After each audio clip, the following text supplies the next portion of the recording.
बिस्मिल्लाहिर्रहमानिर्रहीम। अस्सलाम वालेकुम नाजरीन, मुअज़्ज़िज़ ख़वातीन व हज़रात, आज का टॉपिक काफ़ी सारे दोस्तों का सवाल था। 21 अक्टूबर को मियां मोहम्मद नवाज़ शरीफ पाकिस्तान आ रहे हैं और क्योंकि दोस्तों की बहुत बड़ी एक फरमाइश थी कि आप इमरान खान की पॉलिटिक्स पर भी सियासत और नजूम करते हैं, तो यहाँ पर भी सियासत और नजूम पर गुफ्तगू करें दोबारा। अच्छा, टॉपिक अच्छा है। और ये नवाज शरीफ जो है वो 21 अक्टूबर को पाकिस्तान आ रहे हैं, तो यहाँ पर आके उनको कौन सी मुश्किलात आ सकती हैं या उनका जायचा क्या कहता है, उनकी कुंडली क्या कहती है और क्या क्या परेशानी है। मियां मोहम्मद नवाज शरीफ के जायचे को देखा जाए तो उनका बर्थ चार्ट हमेशा एक स्टार रहा है, एक ब्लिंकिंग स्टार रहा है।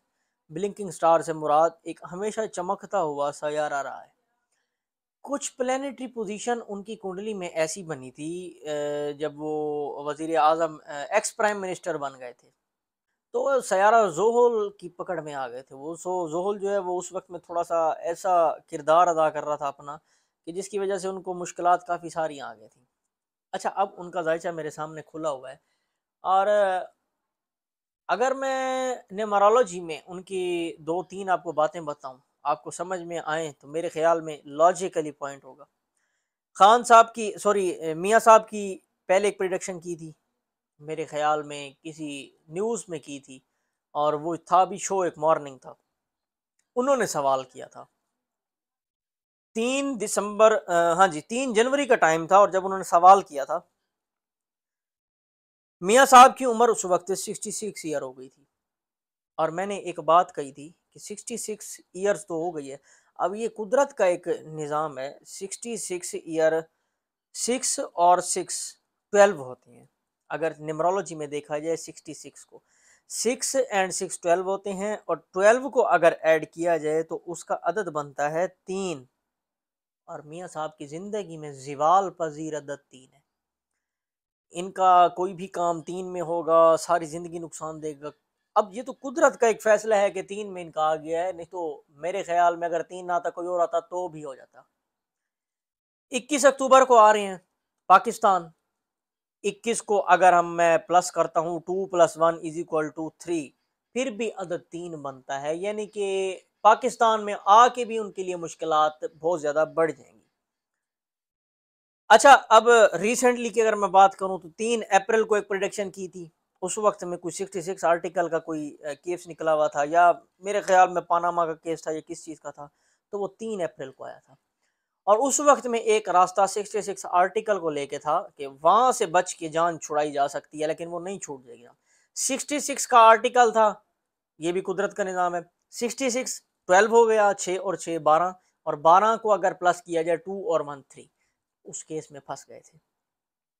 3 अप्रैल को हुआ था, और 3 अप्रैल को दोबारा उस मसले में गिरफ्तारी हो गई थी। 3 जनवरी को हेल्थ के इश्यूज चल रहे थे, उसका भी अदद 3 में आता है। ये कुदरत का एक निज़ाम है कि ये 3 अदद में आ रहा है। अब दोबारा भी वही बात है। अब देखें ना, कैप्रिकॉन साइन है, और आपको पहले मैंने एक बताया है कि ब्लिंकिंग स्टार है, ये चमकने वाला सैयारा है। हर चीज में जो भी चीज होगी उसमें हाथ डालेंगे, कामयाब हो जाएंगे। लेकिन अपनी ही गलती की वजह से, अपने ही फैसलों की वजह से, अपनी दिल की बात, अपनी दिल की मुराद किसी को बताने की वजह से ऐसे लोग फंस जाते हैं। तो मुझे नहीं लगता कि पाकिस्तान में मियां मोहम्मद नवाज शरीफ साहब को कोई पॉजिटिव रिस्पांस मिले, नेगेटिव रिस्पांस मिलेगा। और ये भी मुमकिन है कोई इतना नेगेटिव रिस्पांस मिले कि आइंदा वक्त के लिए पाकिस्तान से जा भी ना सकें। पॉसिबल है आइंदा वक्त के लिए अगर पाकिस्तान से बाहर चले भी जाएं तो कभी ज़िंदगी में वापस ना आए। खान साहब का दायचा, मियाँ साहब का दायचा, दोनों को अगर कंपेयर किया जाए तो मेरे हिसाब में दोनों ब्लिंकिंग स्टार हैं। और दोनों के जायचों में सबसे बड़ी ख़ासियत यही है कि वो भी गैर दानिस्ता गलती, वो भी एक बंदा मियाँ साहब अपनी गैर दानिस्ता गलती और अपने बनाए हुए फैसलों की वजह से नुकसान उठाते हैं, और मियाँ खान साहब अपने अना और अपने फैसलों की वजह से कुछ मामलात में जो है ना वो गलती कर जाते हैं। कमर दर अकरब, सूरज गिरन, शमसी गिरन या कमरी गिरन में कोई भी नए काम का आगाज ना करें। और मियाँ साहब जब आए, और हमेशा एक बात कहता हूँ कि गिरन लग रहा है, गिरन के असरात अब 14 तारीख को गिरन लगना है, 14 तारीख से पीछे 15 दिन और 14 तारीख से बाद 15 दिन सूरज गिरन के असरात दुनिया में रहेंगे, और ये उसी तारीख में ही आता है। और एक और प्रोडिक्शन भी आ रही है कुदरती आफात की वजह से, उस पर भी इंशाल्लाह वीडियो बनाऊंगा। प्लानिटरी पोजीशन क्या बताती है कि पाकिस्तान में कोई जल्जला, अर्थक्वेक या इस किस्म के कुछ मामला बन सकते हैं। अभी तक के लिए मुझे इजाज़त दें।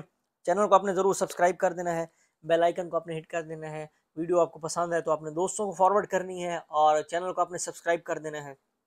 न्यू वीडियो के साथ हाजिर होऊंगा। खुदा हाफिज़।